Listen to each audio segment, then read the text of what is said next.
Salut les confinés. Alors ce soir à 17h30, il y a Ekel et Jekyll, le retour. Donc Philippe et Véran qui vont nous parler, conférence de presse pour nous annoncer ce qui va se passer après le 11 mai, voilà, blablabla. Bon, franchement, on va encore nous livrer 95% de mensonges. Est-ce bien la peine de regarder? Moi, je ne pense pas. Puisque nous avons affaire à des gens chez qui le mensonge est non pas une seconde nature, mais la seule nature, il importe donc de bien récapituler ce que l'on sait aujourd'hui. Alors, ce qu'on sait aujourd'hui, c'est que le confinement indiscriminé tel que Macron et son gouvernement nous l'ont imposé ne sert à rien. Et il ne sert à rien parce qu'il ne fait que retarder l'épidémie, en prolonger la durée, en étalant dans le temps l'intensité, mais il ne la résout en aucun cas. Alors, le confinement, ça sert à deux choses, certainement pas à régler l'épidémie.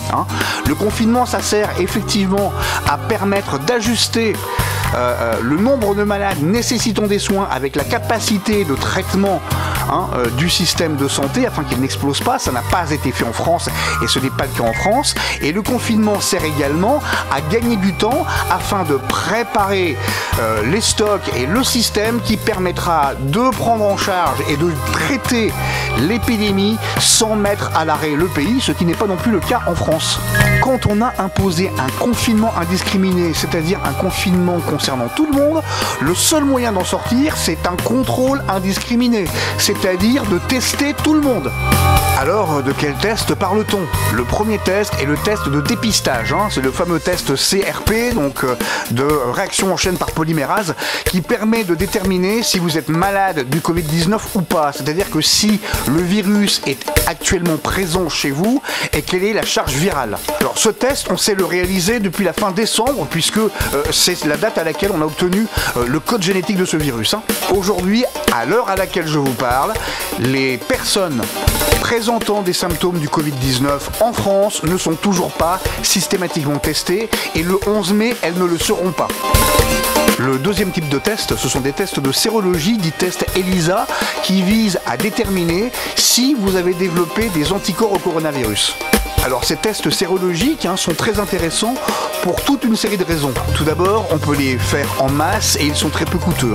N'importe quel laboratoire d'analyse médicale, que ce soit d'un hôpital ou privé, sait les faire et les laboratoires d'analyse vétérinaire peuvent également les faire.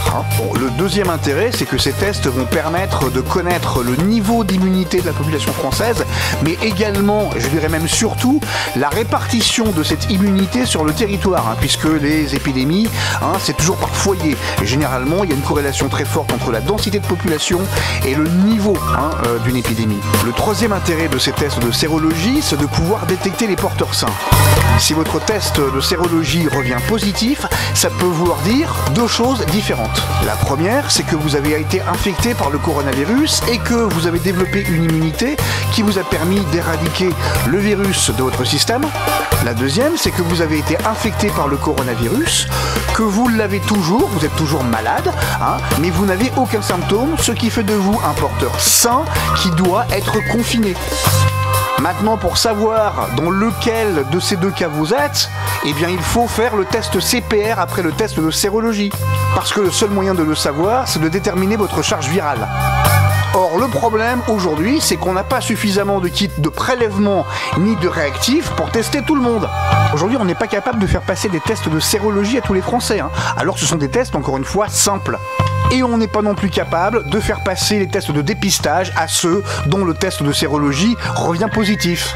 Donc le déconfinement le 11 mai, s'il y a déconfinement, va se faire dans le boxon le plus total. Préparez-vous à une deuxième vague, puis à une troisième, puis à une quatrième, puisque d'après l'INSERM, il n'y a qu'entre 2 à 6% des Français qui ont été en contact avec le virus. La pénurie en matière de tests est encore plus inexcusable que celle en matière de masques. Macron, Philippe, Buzyn, Véran et compagnie vont, sur ce sujet-là, également devoir rendre des comptes. Mais c'est pas comme si en France, nous n'avions pas une entreprise qui s'appelle Biomérieux, l'un des leaders mondiaux du diagnostic médical, qui fabrique et vend depuis des décennies des kits de tests sérologiques ELISA, qui a développé avec le secrétariat américain à la défense un test de dépistage du coronavirus hyper rapide puisqu'on obtient les résultats entre 45 à 70 minutes. La capacité de Macron et de son gouvernement de systématiquement prendre les pires décisions possibles est juste ahurissante. C'est à se demander s'ils ne le font pas réellement exprès.